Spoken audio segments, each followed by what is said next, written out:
Hello and welcome to Gar1onriva's Top 5. Today I'm going to be talking about my top 5 Marvel Cinematic Universe movies.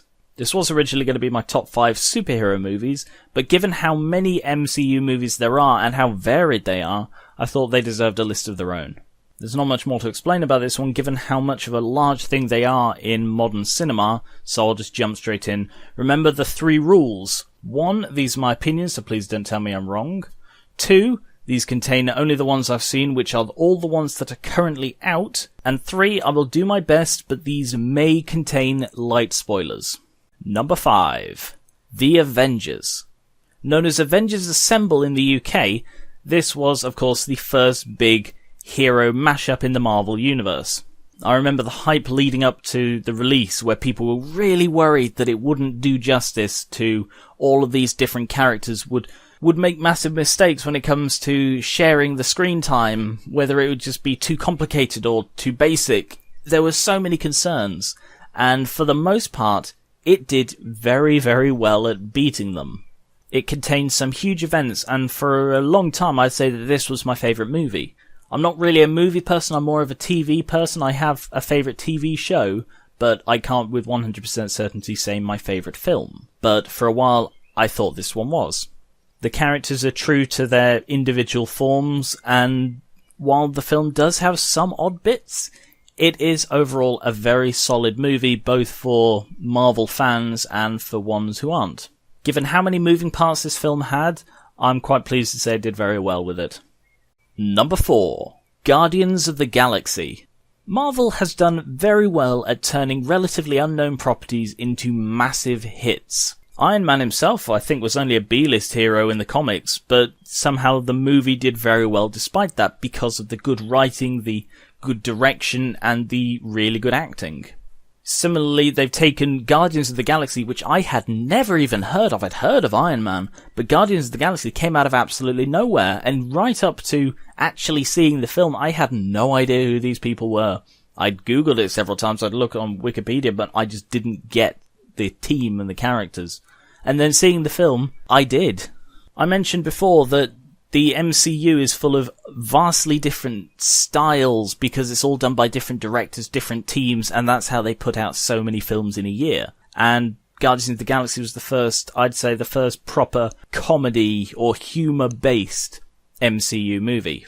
This trend was followed by Ant-Man, which took it in a slightly different direction, but the different style for Guardians of the Galaxy, I think, quite worked.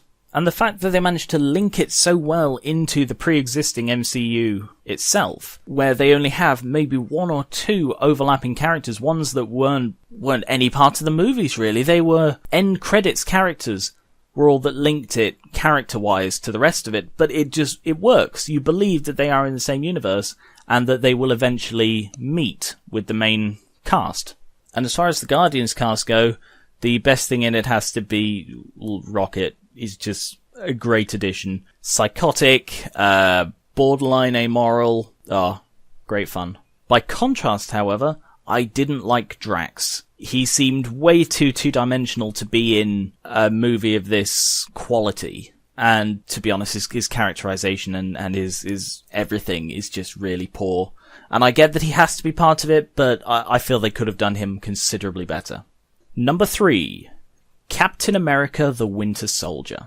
Going back to what I was saying about the different styles, this one takes more of a spy angle than the classic superhero, mostly because there are no characters in it with superpowers. They're all humans who use technology or enhancements or skills to fight on the level of superheroes.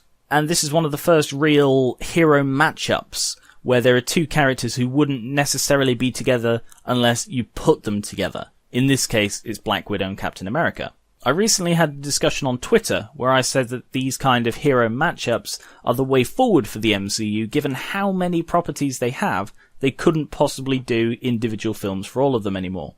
So I think the way to keep the interest and the way to keep the characters appearing would be to have more of these random matchups, which seems to be continuing with Thor Ragnarok, which has Thor and Hulk.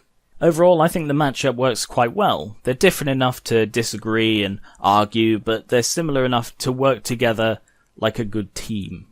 Probably a part of it is I quite like the portrayal of the Winter Soldier himself. I think he's a very interesting character whose arc across the film was somehow subtle but also distinct at the same time. Does that make sense? It does to me. Overall, this movie has some massive changes to the MCU story overall, which was a potentially risky move, but I think it paid off.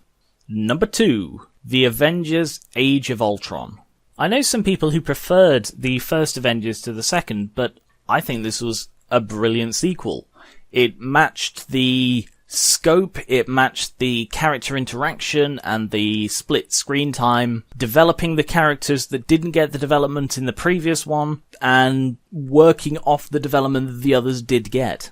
I thought that the story skipped quite a lot of interesting stuff, but it turns out that that stuff is covered in other media in the form of Agents of S.H.I.E.L.D. That covers a lot of the stuff that seemed to go unshown between Winter Soldier and this one. And as the big climactic thing for Phase 2, Age of Ultron manages to explain questions that have been popping up. It presents its own story quite succinctly, and it also sets up for the future Phase 3. And managing to do all three of those while adding new characters and remaining entertaining throughout is impressive. The highlight of the whole thing, though, has to be Ultron himself as a villain. Because while he has a very generic sort of end goal, the way he goes about it and the way he explains it is incredibly humanized and empathic, and you sort of understand where he's coming from, even though he's completely insane. And finally, number 1, Captain America Civil War. You've probably noticed the trend as this list has gone on. The higher up they are, the newer they are, with the only outlier being Guardians of the Galaxy. And I expect this trend to continue. Perhaps not so much with the solo films. For example, Ant-Man wasn't as interesting to me as Age of Ultron, or even this one. But considering they took a character called Ant-Man and turned it into a decent film, that's a feat in its own right.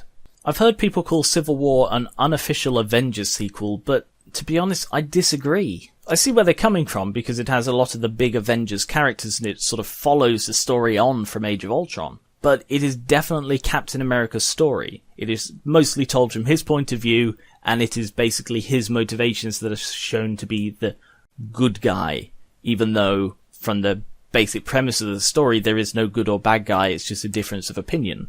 And comparing the complexity of this plot to, say, Batman vs Superman, which is arguably a vaguely similar premise, heroes fighting each other, this one blows the other one out of the water. It's coherent, it's entertaining, it doesn't feel like it's forced, whereas Batman vs Superman certainly does. I'm not going to go into that, just thought I'd mention that as a comparison. Like Age of Ultron, this does add a couple of extra characters to the sort of Avengers team, or Avengers crew at least. And although Black Panther was okay, the real highlight is the Spider-Man. This is the best portrayal of Spider-Man we've ever had in film.